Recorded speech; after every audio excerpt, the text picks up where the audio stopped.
Another big project this evening, we have a site plan review. Applicant Raymond Young proposing the redevelopment of an assemblage of 6 parcels with the demolition of 3 buildings for the construction of a gasoline service station with a 4,050 square foot convenience store at the location of 310 Summer Street within the commercial zoning district. And for those not familiar with that location, that would be the Carol's Dairy Bar corner on Summer and John Fitch. All right, so sheet 3 is probably the cleanest, unless you want to start on the cover. No, you can go to sheet 3. All right, let me just zoom in before I start sharing it so everyone doesn't need to get dizzy with all the times I change the screen size. All right.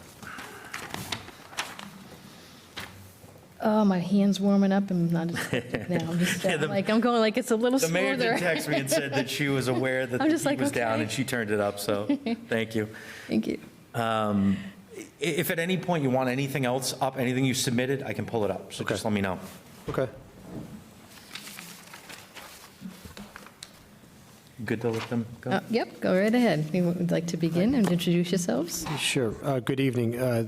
My name is Philip Henry with Civil Design Group. We're the civil engineers on the project. With me tonight is the applicant, Mickey Higgins. What I'd like to do is give a brief overview of the project and also give some history of how we got here over the past few months.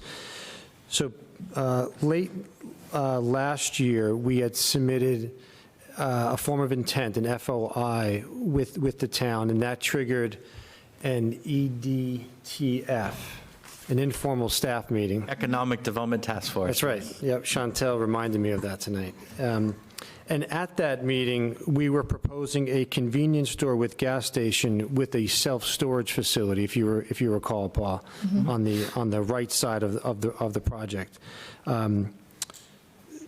Since that time, we had revised the plan, and we've removed the self-storage facility and introduced a drive-through relative to the gas station, or the convenience store, I should say, and called for that area of the site that is on the northern site to be for future development. So as the chair had indicated, the site is located in the northwest quadrant of Summer Street and John Fitch Highway. It's an assemblage of 6 lots and totals just under 2 acres. Currently on site, there's a number of buildings and a number of curb cuts in close proximity to the intersection of Summer Street and John Fitch Highway. It's my understanding that we did submit a second FOI, and we are in receipt of, I believe it was the chair's comments issued to Chantel on Friday that was transcribed to us. So as we go through this introductory presentation, I'll try my best to at least verbally touch upon your comments, and then we can have a dialogue about your written comments. So the site proposes a 4,000 square foot convenience store with a drive-through on the left-hand side, 5 fuel dispensers facing John Fitch Highway, and that will be supported by 28 parking spaces, much of which is in front of the site. There's some to the left of the site, and then some to the right of the site. The curb cuts, actually, the drive-through itself, the drive-through lane is just over 200 feet. My understanding in the zoning that for a fast food restaurant or their like, or coffee shops, it requires 240 feet. So there's 180 feet of which is sort of isolated to the drive-through lane itself. However, there is more than 240 feet of queue capacity before the site would back up onto John Fitch Highway, which I think is highly unlikely. And that 240 would sit just to the right of the rightmost fuel dispenser.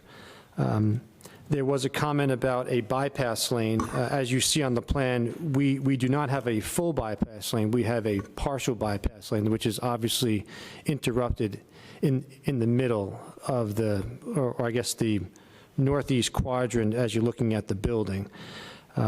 My client is in discussion with the abutter to the, I guess it'd be to the west, or to the rear of the site, as you face John Fitch Highway, to purchase some additional land to include a full bypass, should that be required, and we'd like to engage in that conversation tonight.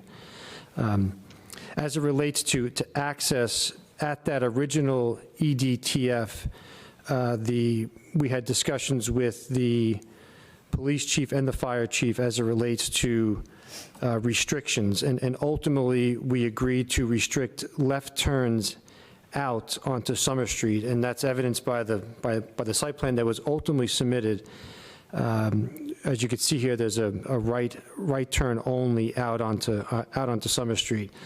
The John Fitch Highway curb cut, we had discussed with the fire chief. Ultimately, we are proposing it full access. The fire department's curb cut is opposite the driveway. However, it's opposing each other in favorable conditions. They're left of each other with respect to each other.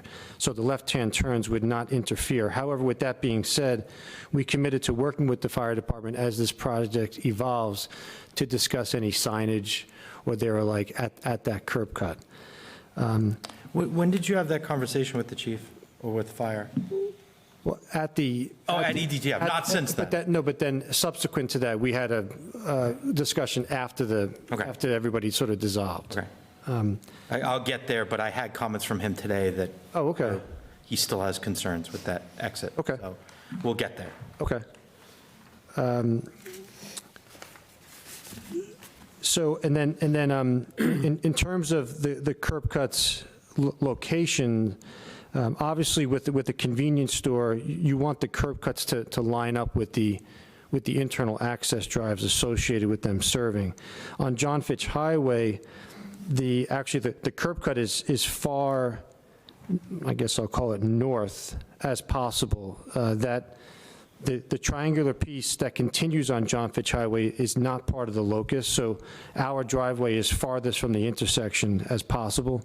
And then on the Summer Street side, That's we... the corner of the property line. I'm making a Yeah. mark. Is that the current curb cut that's there now? Essentially, yep.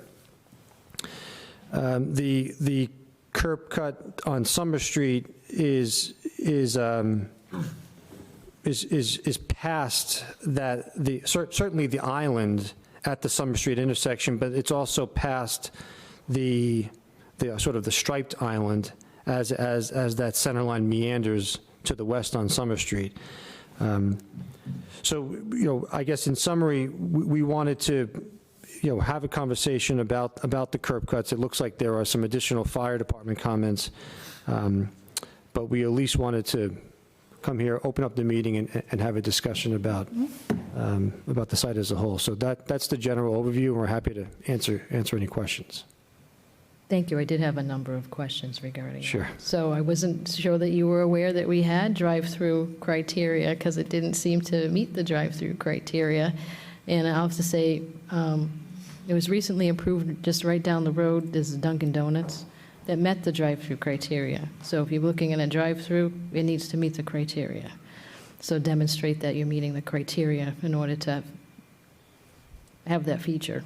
It's just, in case you want to write it down, it's 181.517. It says all buildings and uses, that, among other things, but the one thing you mentioned, all buildings and uses that provide drive-through service shall provide at least one escape lane adjacent to the drive-through service lanes.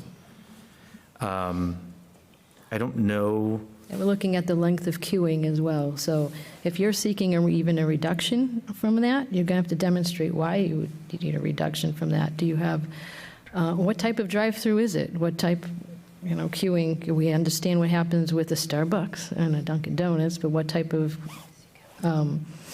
intensity do you project with the drive-through scenarios? So do you have other establishments of this size, nature, and you need to provide some why you're looking for a waiver and how you can be supported. So, yeah, I guess, can you, we looked at the drive-through, the drive-through length criteria, and it did not, it didn't specify where that, say, in that case, 240 feet starts and finishes. Obviously, if you use some reason and logic, You'd have to show us I on the would- plan how you meet that, and it doesn't make okay, sense. yeah, well, I think you're insinuating that we would need a waiver. I guess I'm saying, I'm suggesting that I don't know if we would need a waiver, the way I would interpret it. Leave that up to you, because you mentioned you're about 200 Okay. feet, not instead Okay. of the 240 feet or 80 feet. that- Okay, yeah, so we that can it show is. a So dash. show line. how- If you start where the first arrow is on your thing, it's longer. I mean, than- if you're showing it as it's, going to be blocking an aisle, going to take up a whole gasoline aisle and stuff, is it not practical? So it's like really show that you're meeting it, or, for queuing for that drive-through and not interfering with your other operations. Or you're seeking a waiver, and if you're seeking a waiver, what do you have to substantiate that waiver? Okay. We also need to, I'd have to look in the section further, because this came up to us recently, the 2 Dunkin' Donuts we recently did within the last year and change, both obviously had escape lanes, and the design standards were talked about at that point, although I know some older sites don't. I just need to make sure that it's a waivable provision, because there is no, if you read 181.517, it does not, it says the special permit granting authority, if a special permit's required, or the planning board in reviewing a site plan or parking plan, as the case may be, might require drive-through and escape lanes to have a width up to 12 feet, but it doesn't say they may waive that provision. So we might be able to, it's just we need to find out if we could. I don't know if our board can waive that provision. In terms of what, the The drive-through escape length? lane. Well, any okay. part of 181.517. Okay. Because usually there's a provision in those that say the planning board may waive these provisions if they deem it appropriate. Yeah. Because as you know, there are smaller sites where, especially many years ago, where they don't have escape Yeah. lanes. I just want to make sure, because I don't know, I just want to make sure we Yeah. can waive it. that So we the have- alternative We would have be the a legal variance. ability to waive that provision. So speaking to that, see if you make sure you try to meet the criteria, okay? And we also did another Dunkin' Donuts on Main Street. They met the criteria as well. So it's like, why shouldn't you meet the criteria? Size of the building, it's like, you have to take a look at what's your give and take. Do what you want to do. Or can you just shift it down 12 feet? Yeah, so we did look at shifting it down. At that point, it sort of compromises the width of the drive aisles. The site and circulation. all I can see how the site circulation gets Especially skewed. for truck turns and that alike, so, but, we are, my client is here and he can speak for himself, but we are in discussions to acquire a portion of the land in the back. That's great. To get a full bypass. Great. That to be, I'd like to see some like where you're going to be filling, like where are your fill areas for the dispensers? What's the hours that you're doing that on the site? Sure, I could show you, well, so How is it? so you see the 5 single dives in front of the convenience store. Just planned south of that are the underground storage tanks along John Fitch Highway. So a truck circulation would sort of, say, enter John Fitch Highway, circulate around the pumps, unload or unload their fuel on the right side, and then go on its way. So in terms of hours of operation, I'll let Mickey speak to that.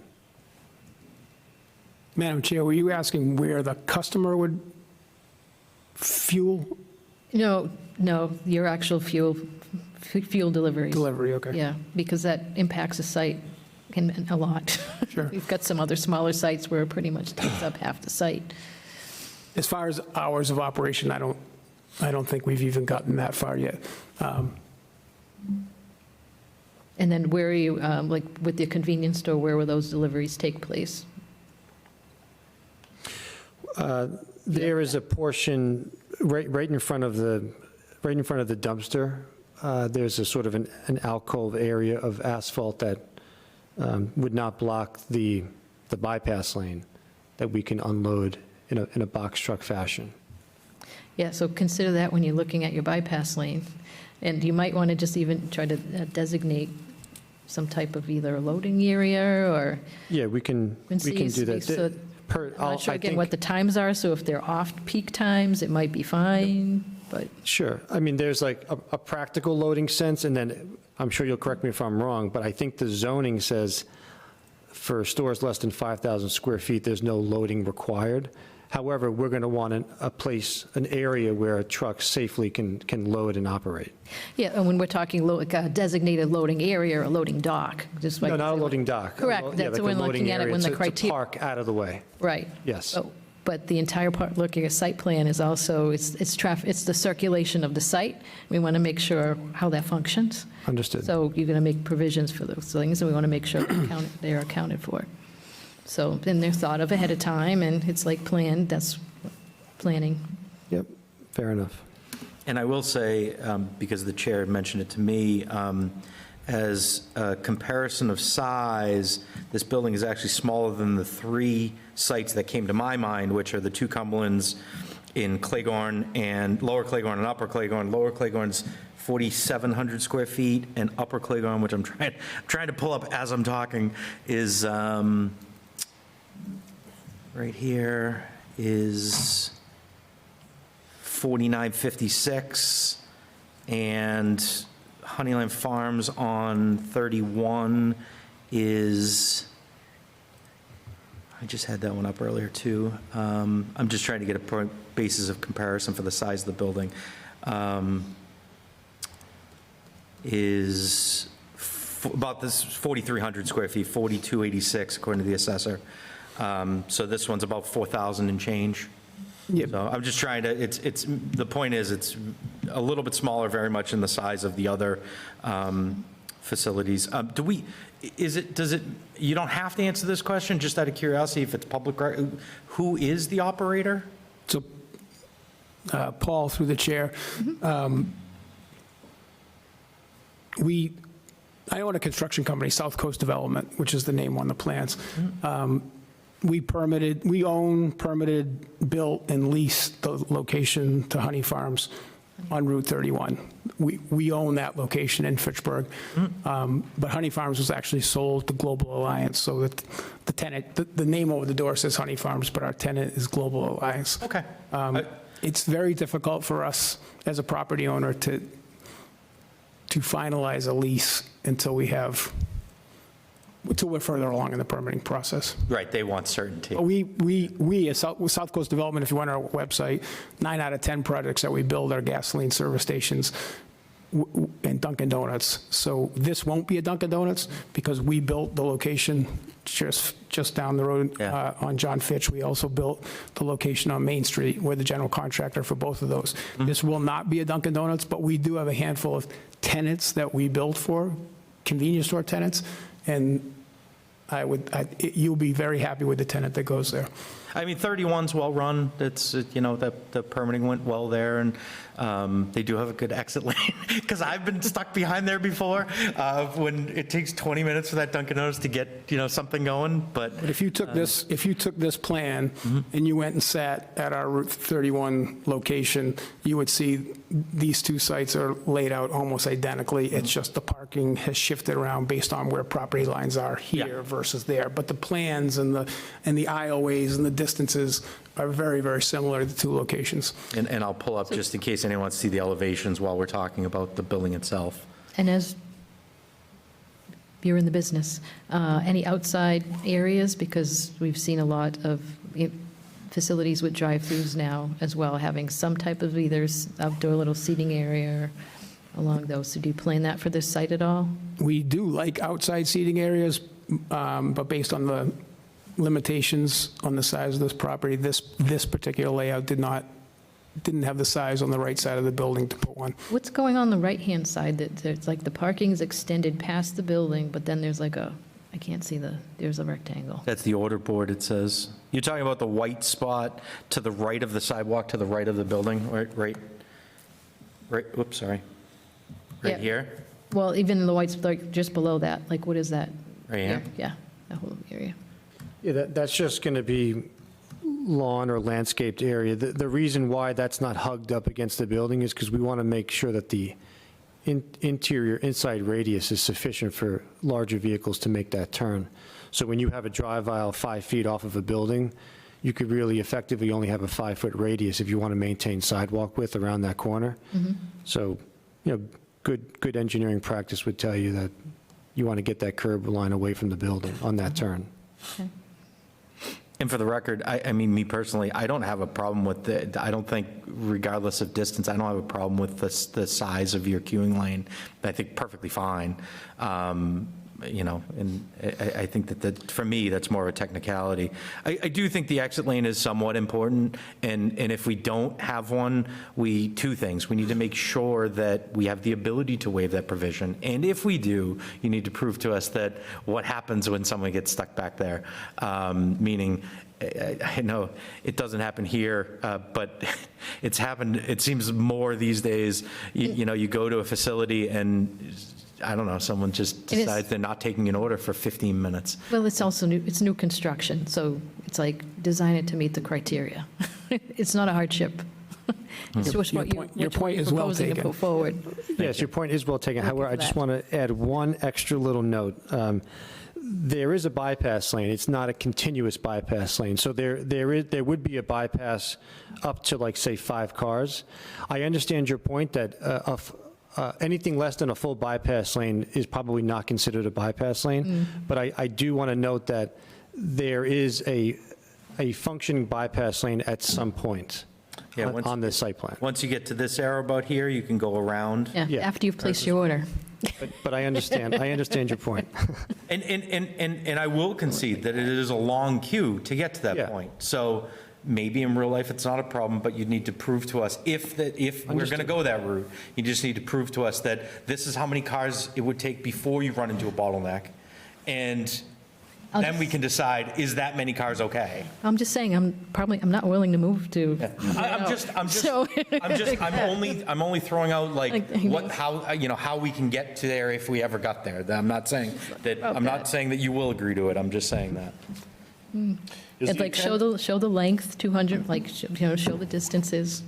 We will. Put some, cars in there. Yeah, we'll show this. a dash line down the center line showing 240. Show the number over of there. cars it can accommodate, show how the traffic's going to flow. Yep. And I'll just bring up too, and we'll take some comment as well, but traffic study, this is the type of thing that would warrant a traffic study. This is a very intense intersection.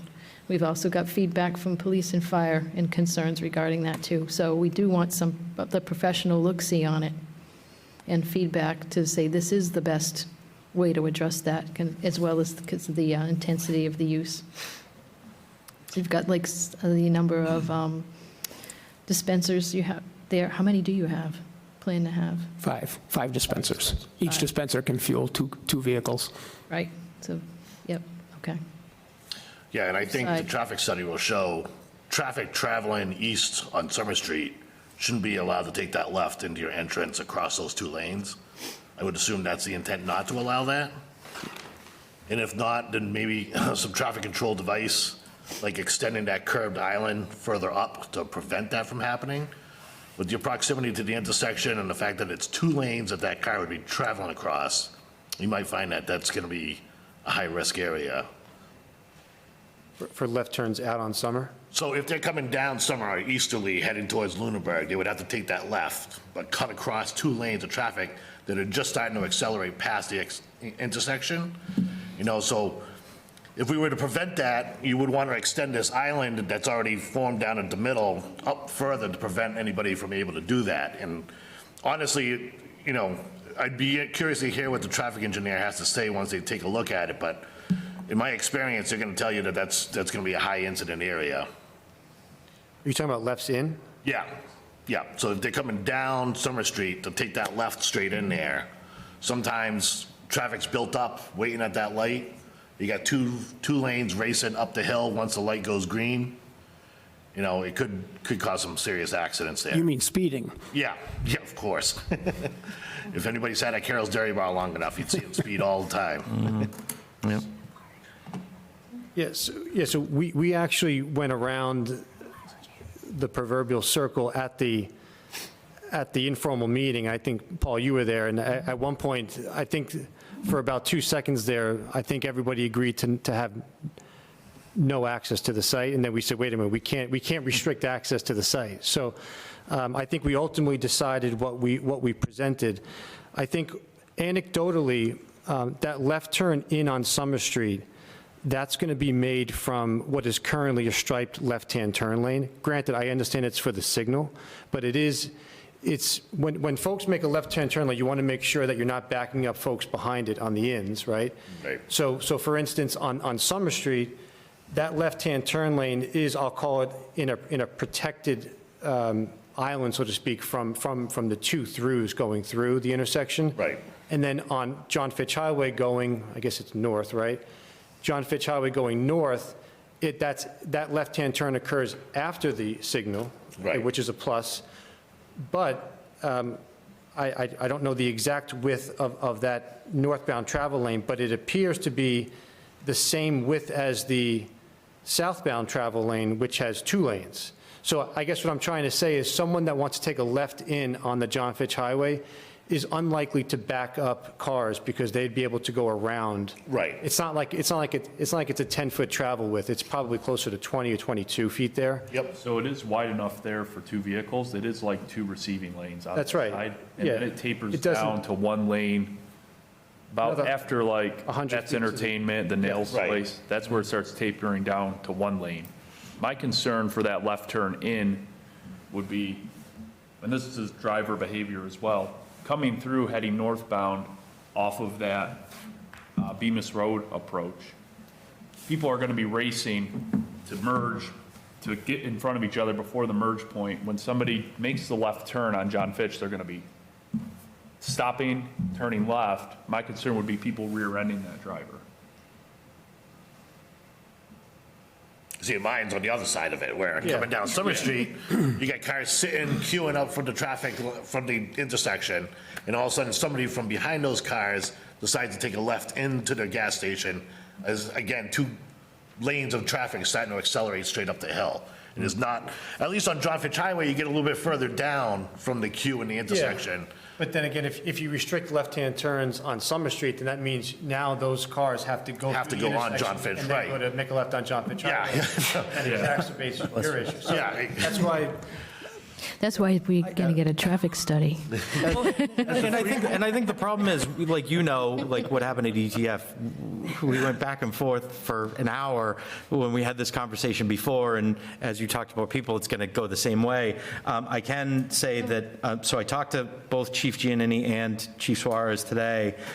Chief Suarez emailed me back, and his comments were that that basically his request is that the John Fitch Highway exit should be right turn only out of your site. Now, that's different than the last 3 things that we just said. So it says, he also, and this is an easy one, he said the pump station canopy needs to be at least 12 feet high for fire protection, which, again, that's a layup. But, so that is his comment. I did talk to Chief Giannini on the phone. Well, and he- I'm sorry. Yeah. His first comment was John Fitch driveway would be So right. I'm going to read it to you just so I don't misinterpret. I'm trying to, I didn't My mean to only interrupt you, but I want to write My it only down. request is a right turn only out exiting onto John Fitch Highway. So again, he's concerned that that car coming out, taking a left, Yeah. or right, is gonna cross 2 lanes again of traffic. Right. And I know because we were there for ETF, the big issue that they have is their fear is that there's any traffic conflicts there that stop traffic, meaning someone pulls into that 2 lanes to go left, that it's going to impede emergency vehicles getting to where they need to go. Right, yeah. So, I mean, and that's his, I think his primary issue with the site is that John Fitch entrance. Now, I did show him this plan, and that was the only thing he said. Chief Giannini did tell me that he was happy, he liked the right turn out, right turn in, right turn out that you have at the top of the site. I think that we went back and forth about 2 things, but I think that he liked that, but I I don't want to speak for him, so I'm not going to say anything further until we talk to it. There are still concerns, at least for me, that left turn in. I know that when we first talked, I said the exact same thing Chris just did was, what if we move that travel aisle up towards your entrance to kind of mitigate that turn across 2 lanes of traffic? I get what you're saying. You can't, you need you need ins and outs to your site to make it practicable. We just need to we need an independent third party now, because we can go back and forth all day. We need someone else to say, this is what you should do, this is how it can function okay, so that we have something on paper, we have a PE that's willing to sign it, who, if there are problems, you say, you're the one that made the mistake. I think that's kind of what we need. Because unless you want to do, right turns in, right turns out, which I don't think you want to on all of them, then, I think we need to have someone else look at it from a traffic perspective and say, this is what will work, this is what you can do, this is what will function, and this is what you can't do, which is, I think, the most important. And then at that point, it's just vetting it with the fire chief and police chief getting the green light, because I think that's what we're going to struggle with now, is basically them saying they're comfortable with the plan from a public safety standpoint. So. I like the use of the land. I think it's a good proposal. I just think your proximity in that whole intersection in that area, again, especially around 3 o'clock in the afternoon, is chaos. And I will say, not to confuse the thing, but if it helps your numbers, I had absolutely no issue with the self-storage facility. I know some of the folks here haven't seen it, but I don't think that was a concern to anyone at EDTF. So maybe it was just, you didn't want to go that route now, or you didn't want to complicate it. Either or, if that helps your numbers better by doing that, I didn't particularly have an issue with that, and that's just me, but I just want to throw that out there if that helps, the numbers going through these extra steps. Well, it's intensity of the site, and just so self-storage is an industrial activity, needs a special permit, different type of use. A lot was just said. With your permission, I'd like to respond. And they're all good points, and we could debate them all day. But as the owner and someone that does this for a living, I would like to say, we're taking 6 small properties. We're dissolving all those erratic lot lines, and we're creating one property. We have demo permits in hand to demolish 3 uses, 3 buildings, 3 uses. We're reducing the number of buildings, reducing the number of uses, we're reducing the access points. We're going to 1 access point on John Fitch and 1 access point on Summer Street. But what I did say early on at the EDTF meeting, if we do a traffic study, the traffic study is going to say there's a lot of traffic there. We concede that point. That's exactly why we want to put our development there at that corner. I live in Groton. I've looked at this site for over a decade. I look at it. It was very expensive because you had to buy Multiple 3 pieces properties, from Mr. Pappas and 3 pieces from Mr. Lascotti, and they each wanted what they wanted. So, but it's a great corner because of the traffic. We concede the point, there's a lot of traffic there. We have no argument. But if we put so many restrictions on these driveways that we can't get in and out of the site, and I'm a firm believer. And that's why we need the study to help mitigate, to see what could be done. So then I would ask the chair or the board, I can go out and spend $20,000 on a traffic study. It's going to be this thick. Nobody's going to read it. Oh, I will. No, We're all going to go to the conclusion page. We have wonderful PEs that do technical memorandums for a project. This is not Amazon. This is a 4,000 square foot gasoline service station convenience store. There's different levels of traffic study. So I can get a working technical memorandum that would have traffic counts by hour, turning movements, and recommendations, and somebody would stamp that, but it's more like a letter, and it doesn't come like this. So I would request some type of compromise, some test of reasonableness, and maybe how extensive, when you say traffic study, do you want? If I may chime in on this, I've been on the consulting side, and I prepared traffic memos, and I think that would be much more suitable for this type of Yeah, project. we've done it before, and I mean, me personally, as long as it's someone that's, following the traffic guide and, is knowledgeable in that, I have no problem with, the abbreviated analysis. You're right, I've seen the extended traffic studies for developments, and there's pages of data in there about, how traffic counts, how they work, and what's happening in a site. There's a lot of things that might be unnecessary. so. Cover it all the way to the advent of the automobile. Well, there's You like, don't want to read it, and I don't want like to read it. 20,000 cars plus a day going through that. right? I'd be shocked if there wasn't Well, you're 20,000. going to look up all the traffic flow count requirements that have been done over what's happening here, and other aspects. Look at potential peer review of that, wherever you're choosing to take a look at it as well, and seeing what the outcomes or recommendations are regarding this on the sites. And again, it's like, I understand, it's like, yes, and it was good eliminating some, multiple driveways, but those uses were almost, aside from Carol's, non-existent, very low. Well, and Carol's was only 4 months a year, so. Correct, so it's all just of a those uses huge, were very almost no big demand. change. This is a very big. We also have a non-permitted density. residential component that's going on behind those three uses. We'll take care of that as well. Oh, geez. So I think that, I mean. I mean, there's also dimension too, there's going to be upgrade, is it 2029 John Fitch Highway? Upgrade slating for improvements is too. So what are those improvements that are going to occur? That was through like Mass Works scenario. So there's some big You're talking the whole redevelopment of John Fitch, Yeah, whether or not, curb, it's going to change. well, right, but so what was the changes proposed for this intersection, I think? There's no design yet? So that project will terminate around the old, it's like an auto parts store? Yeah. Not too familiar with the area. CAP, yeah. Yeah, Yep. so that's where that. Right project's before gonna- this. That's the beginning of the project, and then it's going to go all the way up to where that Lunenburg old Street. Dunkin' Donuts used to be. on the Okay, so corner. that's just past this site, Yep. yeah. So this is probably about 100 feet south. And Matt, that design's not even done yet, right? We have a preliminary design for Okay. the layout, yeah. Okay. It's like a roadway diet. I've seen the conceptuals with the center aisles and all that stuff, but that was years ago. I don't know, Yeah, it's maybe there's mostly something shrinking newer. the suicide lane down a Yeah. little bit, I mean, putting some curb in there.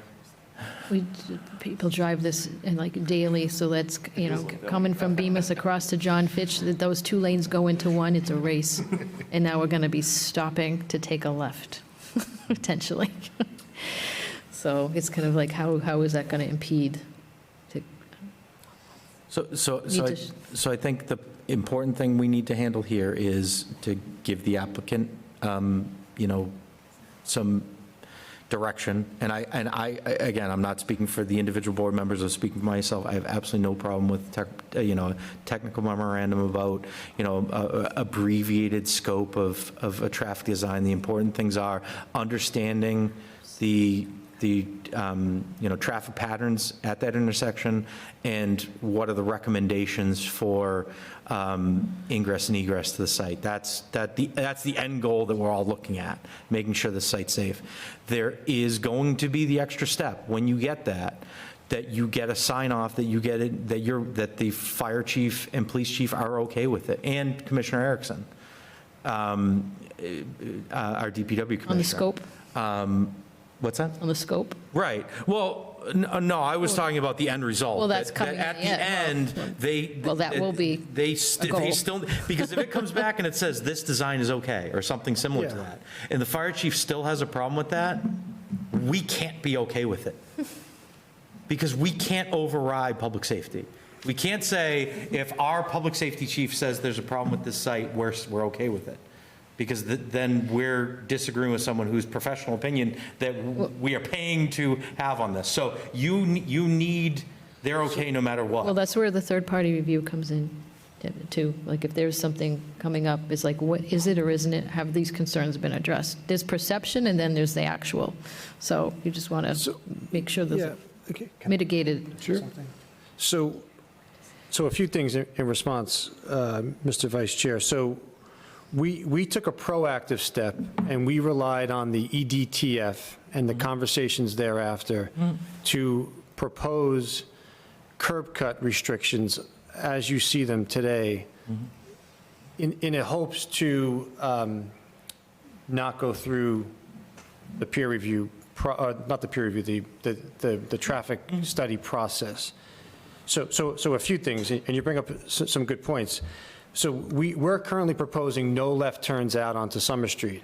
The fire chief wants no left turns out onto Fitchburg Highway. John Fitch, yep. John Fitch Highway. So that means, like, if we were to agree to both of those right now, that means nobody can go north on the site. We couldn't even, as ridiculous as it would be to go left on Summer, left at the signal, we couldn't even do that. So I guess it begs the question, hold on, it begs the question, though, do we reserve the right, if the traffic memorandum says left turns out on Summer are fine, can we reincorporate that? However, but to your point, what if the traffic memorandum says left turns out on John Fitch Highway are fine, but to your point, the fire chief says no? So we just went through the traffic memorandum and we're back to square one. I think you're going to find when we get to that point that you know. You need to demonstrate. So if it's like, why would it be that Hold way? on, let me That's why- finish. I think you're going to find, when we get to that point, that both our chiefs are, they're very reasonable people. If they have a feeling, or if they have a belief, it's because they consider that there will be a problem. If we get to that point and we have two conflicting situations, I will ask them to come to a meeting and to you know, propose what they want to propose, and then the board will have to be the mediator. I can tell you that my inclination has always been, we're going to side with public safety over a traffic engineer, but we'll cross that bridge when we get to it. Let's not assume that that's the problem yet. It's certainly an understandable point. We need a technical review by a traffic engineer, and then peer reviewed, and see where it goes. I mean, there should be some existing traffic counts already by the DOT in the area, because they just did the improvement of the extension of Summer Street beyond this. So those numbers might already be out there, where your traffic engineer doesn't necessarily have to do his own study. He can rely on what the state's already got, be able to come up with a summary of what he thinks based on those numbers. So, you know, it might be a shortcut for them where they don't have to do a full-blown study. And I'd hate to see you have to do a full-blown study also, but I do think there are enough concerns here that it warrants a look at, for sure. Okay, we hear you. And I certainly want to convey to you that I was there, and I was there for the conversation about the traffic study, and I understand we had a conversation about this that differed at the time. The bigger problem is that we're at a point now where we can't make a decision that, you know, you're showing us a plan that you say, this works for you, perfect.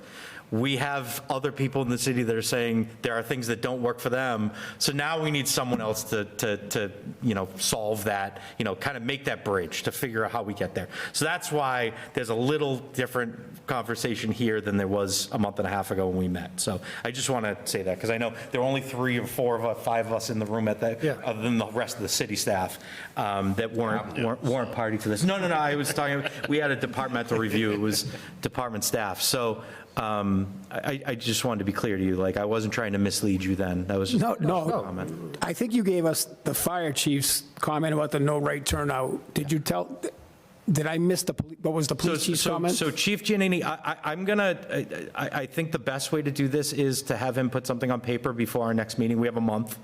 And I'm sure that it's going to take some time to get the documents together anyway. But generally speaking, when I talk, and part of the reason why I'm reticent is I talked to him on the phone, so I don't want to misquote him. But he did say that he was happy with the right out, that he thinks it might solve some of the traffic conflicts there. I do think that, and again, I don't want to misquote, but I do think that there might still be some concern about that left in, about some traffic conflicts. But I don't quote me on that, because I couldn't read to you what he wrote me like I could with Chief Suarez. So I will make sure that, I will try and make sure if I can, or it might be better off if you do to make sure, because I'm just a lowly volunteer, to contact him and get something in writing so that you can get, you know, a good feel for, you know, where the two of them are, and go from there. So. I mean, it's a good-sized site, and it's like what's suitable, with the intensity and what can work with the circulation and the traffic flow. It's different, it was down the other end of John Fitch Highway and Lunenburg Street, there was a Dunkin' Donuts, and they wanted to modify and change the traffic pattern that didn't mesh, and so they chose a different site entirely because they couldn't get the traffic that they wanted onto the site with the congestion at that intersection with the egress aspect. So I'm just saying, not saying that you have to choose a different site, but it's got to be thought out, and that's where the traffic evaluation comes in to see really what can work, because when we're talking intersection, it's important, much more with multiple lanes. So versus it just being, is a one lane here, when, a traditional two-way street there with the. I'm very familiar with the. You're the familiar. site at the- You're the in this Dunk- business. I'm very familiar with the Dunkin' Donuts site at the other end of John Okay. Fitch at Route 2A, where they Right. left. Where they And live. and so I'm they going to say still- that this has been vetted out to get to this point, and it's very difficult to compare those two sites. That site is That site was, an absolute postage stamp. Yeah. Yes. and I Yeah, do think, what for they the wanted record, to for do. me personally, it's a use, the reason why we see these uses on corners like this is they're high demand, and it's a use that makes sense for that particular location. We just need to figure out how I to. mean, it's on the opposite corner on Lunenburg Street on Fitch. We got another gas station over there. Yeah, this is a great corner. We're very Trying to excited make to it be work in this at part of intersection. Fitchburg. Yep. And you said the 240 feet and the queue line goes right up to that, basically where the gas pumps are now? Yeah, probably just shy of that. Yeah, so your site still functions, everyone can get around it, so I still think you're good there, so, all right. You might even be able to show the queue line on paper, and then. Yeah, we're going to do that. Yeah, We'll show that. exactly. Right, but what I'm saying is, Criteria. you show it on paper, but the amount, what actually gets drawn on pavement is just what you have here. Yeah. So, yeah. Yeah, and there's also process time too, right? So it's very rare that you're going to have 12 cars sitting there not moving. Hopefully. They're getting processed. Yeah, or, I mean. Or more. It I was gonna depends what say, it depends. Or we Or build what it type like the of- Starbucks on Route 2, and there's Right. 47 cars there every morning. Correct. I mean, so- it can go beyond. And I'll have to say, the Dunkin' on John Fitch, I mean, there's a demand. They queued into the street right the down other day. I drove Yeah. past there the I other mean, day. There it's was there was intense. a car in the street at that new Dunkin' Donuts right next to this And site. as well as the walk-up. The walk-up gets a lot of traffic, actually. Which There's a is- lot of people don't want which to is sit in the crazy, queue. 'cause there's no- They'll stop and do the walk-up. There's no Trying to houses find near parking, it. there's not a lot of parking for the Right. walk-up, so I agree. people will get out of their car to go inside if the queue's too long. Right? Not worth it. Want to do that? Fitchburg runs on Dunkin'. Do you guys have any questions of us before? I mean, We have got this, some homework to do. and we want to open this up as well. So the board members and the public, it's a public hearing, so I if just want to there's make sure that while we're back and forth. Yeah, sure. No, we're good. questions. Okay. Okay. Is there anybody virtual that has any comments? We are down to 2 attendees, and I see no hands raised. Okay. Anybody in the audience here this evening? No. Okay. Right. Did you say you had Any something, further- a any question for us? questions? So, yeah, so one just clarifying question about the parking. I believe in your email to Chantel, you're seeking an additional category in the parking table for a fast food restaurant? And, yes, Yeah, just- so like- it's so- like, so how is this yeah. captured in with Yeah. what you have between employees and the Yes, convenience? so and how we'll does it? subdivide the building up into the areas, but just for completeness of plan, it looked like in the zoning table, though, for fast food restaurant, before you get to that 1 per 100 square feet, you first need to go to seats. So we're going to go by the seats before the area. That's how the zoning reads. Well, if you don't have seats, then it goes by the Exactly. area. Yeah, but if we do have seats, then you go by the seats. If you do have seats, Yeah. that's what it says, you go by the seats. Yes. So I didn't know if, I didn't want to be presumptive to go straight to the, I wanted to do it Yep. correctly, so. Yeah, If are we you do actually have having seats, seats inside? There'll be seats. I mean, you have plenty of space for parking anyway. Yeah, we're going to meet, Yeah. we have a 10, Right, but I want to do it correctly, just, for the record, so. Yeah, it's like what, how is it, but the employees and the spaces there, is it is it captured by the combined uses that you're having? You know, how, is it asking for, 2 or 4 more spaces, and are these uses simultaneous or not? Yeah. Or, in addition, others have considered I don't really prefer this at all, but people look at like, oh, I park at the pump, so that's my parking space. So they park there and they go Well, inside the I wasn't- convenience I store wasn't and gonna bring everybody's that go up, like, so it's Madam like, Chair. We've had prior engineers bring that up. Since the city Come of on. Fitchburg requires It's like that. parking for pumps, you should Yes. be able to count at the pumps. We do Yeah. not, but you should be able to count it Yeah. at the pumps if the city's asking for pump spaces, so. Yep. We had an engineer that very strongly tried to make that point at one point many years ago. I mean, it's I it's really remember it obvious clear as day. from my standpoint, but Yep. I mean, pick my battles. Most of the people, you get gas, you fill up, when you theoretically, when you're done, you go inside. So there's a lot of people that use that methodology. I don't do so. that. Yep. Yep, All right. okay. So we got to continue it. Is it, are you- Feasible, you'd have a, well, so Well, the so technical something- review, I imagine you can have but done by March, but if Paula had mentioned a peer review, if we have one of our third parties do a peer review of the technical the technical, memorandum you're going to do, I don't know how long that's going to take. I don't know, we'd have to So, ask. I mean, we can continue it to March. I assume you anticipate having your side of the. We will crack the whip and be available. So safe to say, we'll keep you on for March, and then we'll see. Obviously, you have to get it into us soon enough, and then when we get it, we have to ship it off to our third-party review company to look at. And the who would results that, of who would each. that be?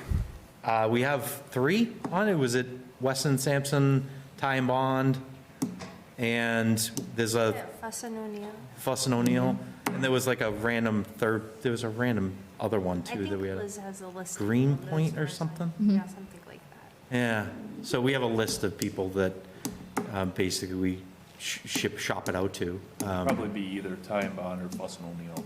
Those two Or go- traffic, Traffic, yeah. Could you say that again? Fuss and O'Neill or Ty and Bond, if anything. Those two focus more on traffic. So since we don't know, we'll just continue to March, but we would need it in advance, obviously, then ship it to them, and then figure, I would assume it's got to be, I don't want to speak for them, but I would imagine 4 to 6 weeks at least, I would think. But again, I'm not doing that off anything other than engineers always take longer than you expect, so. Not throwing you under the bus, any of you under the bus. That's just a fact of life. Trust me, I do work for the DOT, so I get plenty of time to do it. there you go. So I'll make a motion to continue to March unless anyone else has any other comment. I'll withdraw the motion. Is it March 24th? Is that? March 24th. I'll second that. Give us a status. And we'll know by, I mean, if you don't get it in 2 or 3 weeks before, we would know theoretically by then, when we send it to them, they'll look at it and they'll say it'll take us X amount, it'll cost X amount, and we'll go from there. Okay. So our homework assignments are the traffic memorandum and then evaluate the bypass. Either come back with a bypass lane or come back with a good reasons why we're not showing it. Or And I'm even not just sure an really could agreement wait. that you get the land acquired to add the bypass lane in would be good. Yeah, because I think, we need to survey that land if we do that, and so, You need to meet the bypass requirement. I Okay. think she was very clear on that one. yes, Madam Chair. We've done it for the other establishments. That's not fair competition either. They're trying to do it, it's new construction, designed to the standard, they designed to the standard. It's like, what? That's why we have a standard. We have a motion and a second. Continue to March 24th. There's a motion with the who's second? Do a second, Alex. Alex, second, thank you. Motion with the second to continue. All those in favor say aye, all opposed say opposed. Alex? Aye. Peter? Aye. Chris? Aye. Paul? Aye. Paula, aye. Let's see. Thank you, guys. Appreciate it. Thank you for your time.